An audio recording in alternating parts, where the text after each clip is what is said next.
ඊශ්‍රායලය මැදපෙරදි කලාපයේ පිහිටා තිබෙන යුදෙව් රටක් තමයි ඊශ්‍රායලය කියන්නේ. මොකද යුදෙව්වන්ගේ නිජ භූමිය තමයි ඊශ්‍රායලය.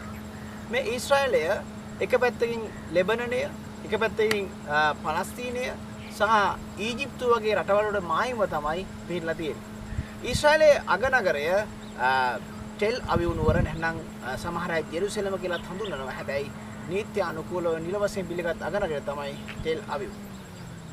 ජේසුස් වහන්සේගේ උපත සිදුවන සුප්‍රසිද්ධ නැත්නම් එහෙම නැත්නම් ඓතිහාසික ස්ථානය සුදු භූමිය පිහිටලා තියෙන්නේ ඊශ්‍රායලයේ. ඊශ්‍රායලය ලෝකයේ යුද ශක්තිය අතින් ඉතාම ඉහළ මට්ටමක තියෙන රටක්.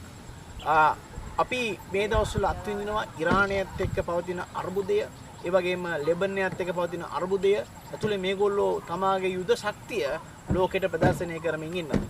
ඊශ්‍රායල වර්තමාන අග්‍රාමාත්‍යවරයා තමයි බෙන්ජමින් නෙතන්යාහු.